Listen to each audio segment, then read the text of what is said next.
ये जो हमने हीट इंजन समझा, बिल्कुल इसी तरह सैदी कार्नोट एक इंजीनियर था। सन 1800 में, कौन सा सन था, 1840, कितने सौ साल पहले, 1840, कितने साल पहले, मैथमेटिक्स यार 180 तकरीबन ना है भाई, 2040 हो जाएंगे तो 200 साल हो जाएंगे, और 2040 में कितने साल का मैं, 20 साल, 180 साल पहले उसने कहा मैं दुनिया का सबसे बेहतरीन हीट इंजन बनाऊंगा, मेरे जैसा हीट इंजन कोई लाई का माल माई का लाल नहीं बना सकता।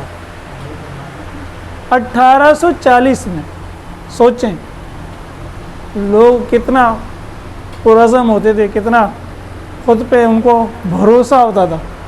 उसने किया, वाकई दुनिया में जो भी इंजन है, हालांकि वो सारा थ्योरेटिकल है, लेकिन उसने एक मॉडल दे दिया कि जब भी कोई हीट इंजन बनेगा वो कार्नोट इंजन से बेहतर नहीं होगा, उससे कमतर होगा। समझ आई बात? मोस्ट एफिशिएंट हीट इंजन, दुनिया का सबसे एफिशिएंट, एफिशिएंट किसको कहते हैं, जो आपको फ्यूल कम ले काम ज़्यादा दे, या कम फ्यूल ज़ाया करे। जो जितना ज़्यादा फ्यूल ज़्यादा करेगा हम कहेंगे उतना ही कम एफिशिएंट है, उतना ही कम काम वाला है। जो ज़्यादा कम फ्यूल ले और उसमें जो फ्यूल कम फ्यूल को ज़ाया करे, ज़्यादा को काम में कन्वर्ट करें, हम कहेंगे वो हमारे लिए क्या ज़्यादा एफिशिएंट है। तो इसने कहा मैं दुनिया का सबसे एफिशिएंट हीट इंजन बना के छोड़ूंगा बेटा, ये मैं बता रहा हूँ आपको। उसने किया। इस हीट इंजन की भी एफिशिएंसी 100% नहीं हो सकती। एफिशिएंसी का क्या मतलब है, मैंने 100 जूल एनर्जी दी, 100 जूल ही काम मिल गया तो ये 100% एफिशिएंट हो गया। मैंने 200 जूल एनर्जी दी, 200 जूल काम मिल गया, ये भी 100% एफिशिएंट नहीं। का मतलब है आउटपुट अपॉन इनपुट, कल समझाया था ना, इनपुट हीट है, आउटपुट वर्क है। तो output divided by input, output हमारी क्या है, वर्क, इनपुट जो हम हीट दे रहे हैं Q1, अगर वर्क और Q1 बराबर होंगे तो ये सबसे एफिशिएंट होगा। लेकिन हमने देखा था वर्क और Q1 बराबर नहीं होंगे, क्योंकि वर्क था Q1 माइनस Q2, वर्क लाजमी Q1 से कम होगा। यानी अगर ऊपर 10 है और नीचे 20 है तो 10/20 क्या आएगा, 0.5, और 100% करने के लिए 100 से मल्टीप्लाई करेंगे। अभी हम देख भी लेते हैं। वर्क्स इन साइकिल, साइकिल में काम करेगा, और each cycle consist of 4 processes, her cycle में 4 प्रोसेस होंगे, इस तरह पिछले थे, और ये भी हम पढ़ चुके थे, आइसोथर्मल प्रोसेस और एडियाबैटिक प्रोसेस। पहला प्रोसेस क्या है, आइसोथर्मल एक्सपेंशन। अब जो हमारा सिस्टम है, ये हमारे सिस्टम की स्टेट है पहले प्रोसेस के लिए। P1 प्रेशर है, V1 वॉल्यूम है, T1, और याद है पहले ही मैंने बताया था, हम क्या एज्यूम करते हैं, ये जो हमारा सिलेंडर है, इसकी जो वॉल्स हैं ये क्या है, नॉन कंडक्टिंग है। इसकी ये जो बेस है ये क्या है, कंडक्टिंग है। वो बेस से नीचे से या तो हीट ले सकता है या साइड से दीवारों से, दीवारें भी इंसुलेटर हैं, ऊपर जो पिस्टन रखा है वो भी इंसुलेटर है। इसके ऊपर ये हमने वेट रखे हुए हैं बहुत सारे, वो वेट क्या कर रहे हैं, जितना प्रेशर गैस नीचे से लगा रही है उतना प्रेशर वो ऊपर से लगा रहे हैं। तो इनिशियल स्टेट ये है कि P1 प्रेशर है, V1 वॉल्यूम है, T1 टेम्परेचर है। इसको इंसुलेटर पे रखा हुआ है कि ये जो इसकी बेस है यहाँ से भी ना ये हीट ले ना हीट दे। सही है, तो सिस्टम को कंप्लीट पैक कर लिया। अब हमने प्रोसेस नंबर 1 किया, हमने इसको उठाया इंसुलेटर से, एक हॉट बॉडी पे रख दिया। उस हॉट बॉडी का टेम्परेचर वही था जो हमारे सिस्टम का टेम्परेचर था T1, लेकिन ये हॉट बॉडी वही है, हीट रिजर्वायर है। याद है हीट रिजर्वायर क्या था, हीट का समंदर। किसका समंदर, थोड़ी सी हीट देने से या लेने से उसकी सेहत पर कोई फर्क नहीं पड़ा। हमने इसको हॉट बॉडी पर रखा, हाई टेम्परेचर वाले रिजर्वायर पे रखा, और हमने आइसोथर्मल एक्सपेंशन कराई। आइसोथर्मल एक्सपेंशन में हमने क्या किया, हमने एक वेट हटाया, ऊपर से एक वेट हटाया, तो गैस क्या करेगी, पिस्टन को ऊपर धक्का लेगी, लेकिन वो जो धक्का गैस ऊपर देगी वो किस एनर्जी की मदद से देगी, नीचे से एनर्जी लेके, हीट रिजर्वायर से एनर्जी लेके। तो हम आहिस्ता आहिस्ता ये वेट कम करते रहेंगे, ये नीचे से मुसलसल एनर्जी लेता रहेगा और पिस्टन के ऊपर धक्का अपनी एनर्जी इस्तेमाल नहीं करेगा। तो जब अपनी एनर्जी इस्तेमाल नहीं करेगा, इसके टेम्परेचर में कोई तब्दीली वाकया, इसकी अपनी एनर्जी जिसको हम इंटरनल एनर्जी कहते हैं वो चेंज होगी तो टेम्परेचर, तो समझे ये हम क्या कर रहे हैं, Boyle's law, temperature constant, pressure कम करेंगे तो वॉल्यूम बढ़ेगा, प्रेशर कम करेंगे तो वॉल्यूम प्रेशर के इन्वर्सली प्रोपोर्शनल हो जाता है। तो हमने प्रेशर कम किया, ये देखिए मैंने ये छोटे छोटे जो बहुत सारे वेट रखे हुए कम कर दिए, मैंने प्रेशर कम कर दिया, वॉल्यूम बढ़ गया, सिस्टम ने नीचे से हीट ली तो सिस्टम ने काम किया, work done by system, system ने काम किया, पिस्टन को पुश किया, वॉल्यूम बढ़ गया। जब भी वॉल्यूम बढ़ेगा काम होगा, वॉल्यूम बढ़ेगा काम होगा, सिस्टम काम कर रहा है। अच्छा, अब हमने क्या किया, सेकंड प्रोसेस एडियाबैटिक एक्सपेंशन। अब हम यहाँ खड़े, अब हमारी स्टेट ये, प्रेशर P2 हो गया, वॉल्यूम V2 हो गया, टेम्परेचर T1 हो गया। अब हमने सिस्टम को दोबारा उठा के रखा इंसुलेटर पर, सही है, वही करवाया, प्रेशर को कम किया, वॉल्यूम बढ़ गया। लेकिन अब वॉल्यूम कैसे बढ़ा, वो नीचे इंसुलेटर पे रखा हुआ है, नीचे से एनर्जी लेने के लिए उसके पास कोई सोर्स मौजूद। अब जो वो काम करेगा अपनी इंटरनल एनर्जी से करेगा, उसकी इंटरनल एनर्जी क्या हो जाएगी, डिक्रीज हो जाएगी। यहाँ लिखा है work done by system using internal energy, वो अपनी इंटरनल एनर्जी को इस्तेमाल कर रहा है, उसकी इंटरनल एनर्जी गिर जाएगी। जब उसकी इंटरनल एनर्जी गिरेगी टेम्परेचर भी गिर जाएगा। तो वॉल्यूम V3 हो गया, प्रेशर P3 हो गया, टेम्परेचर T2।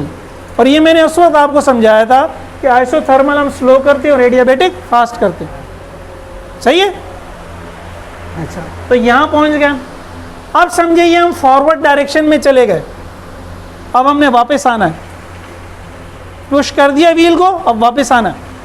तो अब वापस आना है तो पहले इस प्रोसेस का उलट होगा, फिर इस प्रोसेस का उलट होगा। तो आइसोथर्मल एक्सपेंशन का उलट क्या होगा, आइसोथर्मल कंप्रेशन। अब हमने इसको रख दिया कोल्ड बॉडी पर, कोल्ड बॉडी से मुराद है T2 टेम्परेचर वाली बॉडी, अगेन ये भी हीट रिजर्वायर है। ये मैंने अलग अलग इसीलिए किए ताकि यहाँ से भी जाहिर हो। ये इंसुलेटर है जिसमें मैंने बीच में कोई लाइन नहीं बनाई और पेन भी मैंने अलग यूज़ किया। ये हाई टेम्परेचर रिजर्वायर है, रेड से यूज़ किया, यूँ टेढ़ी लाइनें मारी हैं। ये लो टेम्परेचर रिजर्वायर है, ब्लैक पेन से बनाया और सीधी सीधी लाइनें मारी हैं। अब यहाँ पे हमने रख दिया और अगेन हमने क्या किया, हमने अब आहिस्ता आहिस्ता प्रेशर को बढ़ाया। प्रेशर कम है, दोबारा क्या कर रहा हूँ मैं, प्रेशर ऊपर वेट रख रहा हूँ। जब मैं प्रेशर बढ़ा रहा हूँ तो गैस दबेगी। अब जब गैस दबेगी तो गैस की इंटरनल एनर्जी अब क्या होगी, कहाँ चला गया, आइसोथर्मल कंप्रेशन। गैस को मैं दबा रहा हूँ, जो यहाँ मेरे पास T2 टेम्परेचर था उसी T2 टेम्परेचर पर मैंने इसको रखा है। जब मैं गैस को दबाऊंगा, गैस का प्रेशर बढ़ेगा तो टेम्परेचर भी बढ़ेगा। लेकिन मैंने चूंकि इसको रख दिया है लो टेम्परेचर वाले रिजर्वायर पर, तो जो थोड़ी सी इसका टेम्परेचर बढ़ेगा, जो इसकी एनर्जी बढ़ेगी, वो ये फौरन ही नीचे रिजर्वायर को दे देगा, अपने पास नहीं रखेगा। इसका उलट या ले रहा है या दे रहा है, समझ रहे हो। जो एनर्जी इसकी बढ़ रही है वो एनर्जी ये ट्रांसफर कर रहा है कि इसको हीट, और ये हीट रिजर्वायर तो समंदर है, थोड़ी हीट ले लो थोड़ी हीट दे दो, इसकी सेहत पे कोई फर्क। इसकी जो एनर्जी जैसे ही बढ़ी, यानी ये जैसे ही थोड़ा सा गर्म हुआ तो ये तो गर्म नहीं हुआ, इसलिए वो गर्मी फौरन क्या कर दी, इसको दे दी अपने पास। तो ये अपने पास एनर्जी नहीं रख रहा, सारी क्या कर रहा है, नीचे ट्रांसफर कर रहा है। तो आइसोथर्मल कंप्रेशन में क्या हुआ, हीट रिजेक्ट की सिस्टम ने वापस दी Q2, वर्क डन हुआ सिस्टम पर, सिस्टम को दबा रहा है पिस्टन, ठीक है। तो हमारे वेरिएबल हो गए P4 V4 T2। अब हम दोबारा इसका उलट करेंगे 2 का, तो 2 एडियाबैटिक एक्सपेंशन था, 4 होगा एडियाबैटिक कंप्रेशन। अब दोबारा हम दबा देंगे इसको, उतना ही दबा देंगे जितना इनिशियल प्रेशर था, तो वॉल्यूम भी इनिशियल हो जाएगा, टेम्परेचर भी। अब नीचे से गैस को एनर्जी खारिज करने के लिए नीचे कोई चीज़ मौजूद नहीं है, नीचे इंसुलेटर है, तो जो उसकी एनर्जी बढ़ेगी वो सिस्टम के अंदर ही रहेगी। अब उसकी इंटरनल एनर्जी बढ़ जाएगी तो उसका टेम्परेचर भी बढ़ जाएगा, दोबारा T1 हो जाएगा, तो इनिशियल स्टेट में क्या हो गया, हम वापस आ गए। तो उसी तरह का हीट इंजन है, लेकिन उसमें क्या था, आइसोबारिक और आइसोकोरिक था। ये आइसोथर्मल और एडियाबैटिक है, ठीक है। अच्छा, ये तो इस पूरे सिस्टम की होगी समरी, ठीक है। अब आप ये उतार लें, अब इसकी हम एफिशिएंसी निकाल लेते हैं, और यहाँ से भी देखिए वही चीज़ क्लियर है, ये Q1 हीट ले रहा है, Q2 हीट दे रहा है। Q2 can never be zero, all heat can not be converted to work. जब all heat can not be converted to work तो ये 100% एफिशिएंट हो ही नहीं सकता। यही सेकेंड लॉ की स्टेटमेंट है, इसको उतार लें।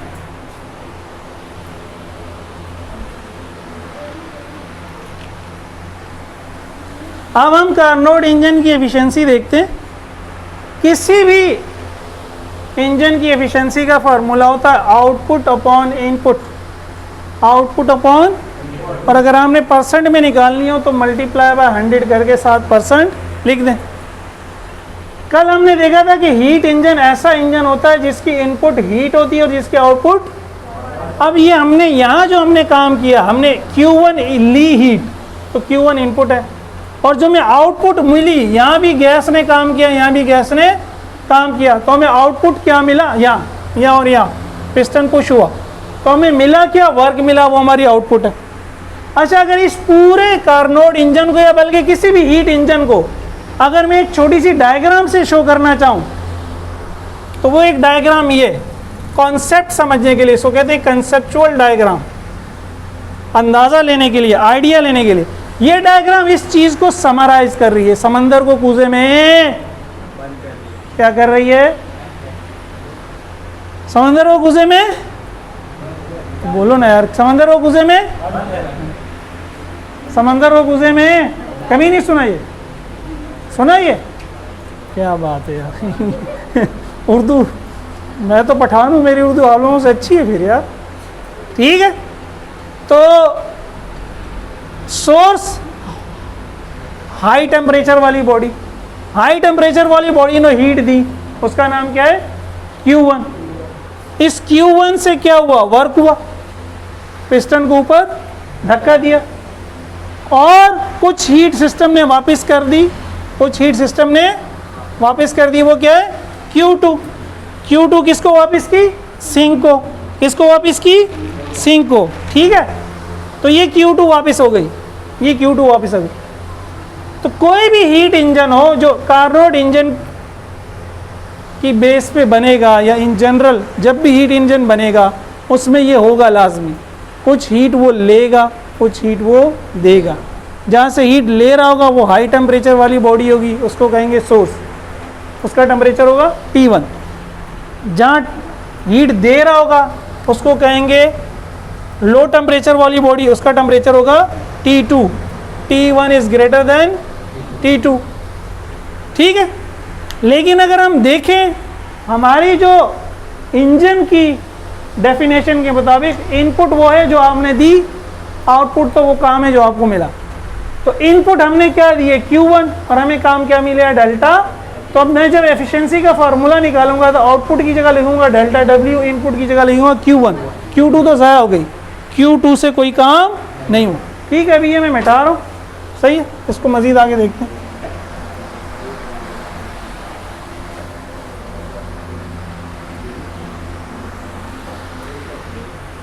तो ये जो मेरी एफिशिएंसी का फार्मूला है, एफिशिएंसी का सिंबल ये होता है, आउटपुट है डेल्टा W, इनपुट है Q1, परसेंटेज में निकालना 100 से मल्टीप्लाई कर दो, ठीक है। ये मेरी एक इक्वेशन बन गई, किसकी, एफिशिएंसी की। अगर मुझे कहीं न्यूमेरिकल दिया हो एफिशिएंसी निकालने का और डेल्टा W और Q1 दिए हो तो मैं ये फार्मूले से निकाल दूंगा। लेकिन अभी मैंने आपको समझाया भी था पिछले दोबारा, तो इस साइक्लिक प्रोसेस में क्या होता है, साइक्लिक प्रोसेस में डेल्टा यू ज़ीरो हो जाता है। डेल्टा यू क्या हो जाता है? जब डेल्टा यू ज़ीरो हो जाता है तो जो फर्स्ट लॉ है, फर्स्ट लॉ कि delta U plus delta W ये बराबर है डेल्टा क्यू। तो डेल्टा यू तो ज़ीरो हो गया। डेल्टा क्यू क्या है?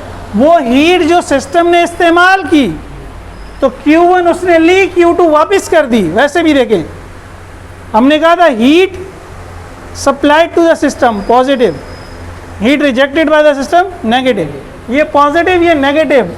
तो जो हीट सिस्टम ने ली है Q1 माइनस Q2, ये हमारा वर्क डन हो गया है। यहाँ से भी ये चीज़ आप निकाल सकते हैं, जो आपने हीट दी है Q1 उससे दो काम हुए हैं, delta W plus Q2। Q2 इधर आके माइनस हो जाएगा तो डेल्टा W क्या होगा? Q1 माइनस Q1 दो हिस्सों में डिवाइड हो रहे हैं ना, वर्ग में और Q2 में। तो Q1 बराबर है delta W plus Q2। Q2 को इधर ले आएंगे तो डेल्टा W क्या होगा? Q1 minus Q2। या फर्स्ट लॉ की इक्वेशन से समझ लो। अगर मैं इसको रख दूं इक्वेशन 1 में तो मेरी एफिशिएंसी क्या हो जाएगी? एफिशिएंसी बराबर हो गई Q1 minus Q2 upon Q1 times 100 percentage में निकालने के लिए। अब अगर मैं इसको यूँ लिख दूं भाई, कैसे लिख दूं? ऐसे लिख दूं अगर,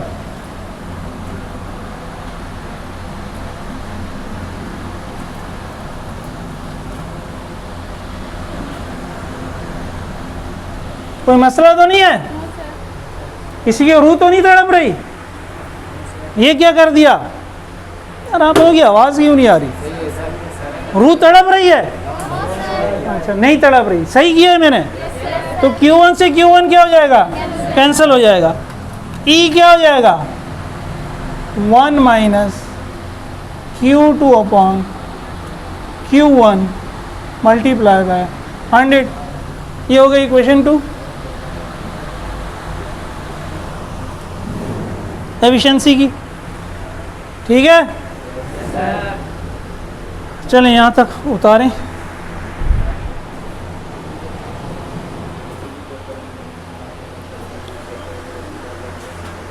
तो हमने यहाँ तक देख लिया कि एफिशिएंसी बराबर होगी 1 minus Q2 upon Q1 multiply by 100 percentage में निकालने के लिए। ये तो वही पुरानी स्क्रीन है, इसको छोड़ें। अब हम ये प्रूव करने के लगे हैं कि एफिशिएंसी 100% नहीं हो सकती, तो हम ले उल्टा रहे हैं। अगर मैं कहता हूँ कि मैंने E को 100 करना है, मैंने E इक्वल 100 करना है, मैं चाहता हूँ कि E का जवाब 100 आए, तो E का जवाब 100 क्या आएगा? ये 100 तो ऑलरेडी है। अगर 100 मल्टीप्लाई हो जाए 1 से तो आंसर 100 हो जाएगा। इसका मतलब इस ब्रैकेट का आंसर मुझे चाहिए 1। इस ब्रैकेट का आंसर मुझे क्या चाहिए? इस ब्रैकेट का आंसर 1 कब आएगा? जब ये चीज़ 0 हो जाए, क्योंकि जब ये 0 होगी तो 1 माइनस 0 क्या हो जाएगा? 1, और 1 मल्टीप्लाई बाय 100 क्या होगा? 100। तो इसका मतलब है कि अगर मुझे एफिशिएंसी को 100 करना है तो मुझे Q2 अपॉन Q1 को 0 करना होगा। Q1 इधर जाके क्या हो जाएगा? मल्टीप्लाई। Q2 बराबर होगा Q1 multiply by 0, anything multiply by 0 is 0। तो अगर आप Q2 0 करेंगे तब ये चीज़ 0 होगी, और जब ये चीज़ 0 होगी तो 1 माइनस 0 1 होगा, 1 मल्टीप्लाई बाय 100 100 होगा, एफिशिएंसी 100 हो जाएगी। लेकिन हम Q2 को 0 कर सकते हैं? नहीं कर सकते, इंजन ही नहीं बनेगा। Q2 कैन नॉट बी 0, दस efficiency can not B 100%। Prove कर दिया कार्नोट ने। ऐसा कार्नोट ने यह भी प्रूव किया कि आप एफिशिएंसी में Q2 अपॉन Q1 की जगह T2 अपॉन T1 भी लगा सकते हैं। ये बड़ा इंपॉर्टेंट फार्मूला था जो कार्नोट ने दिया। सही है, क्योंकि हीट मेजर करना तो मुश्किल काम है ना। टेम्परेचर क्या, थर्मामीटर रखा, मेजर हो गया। थर्मामीटर रखा, हॉट बॉडी का टेम्परेचर देख लिया कितना है, कोल्ड बॉडी का टेम्परेचर देख लिया कितना है, एफिशिएंसी निकालना आसान हो गया। अच्छा, लास्ट सुन लो गौर से, last but not the least.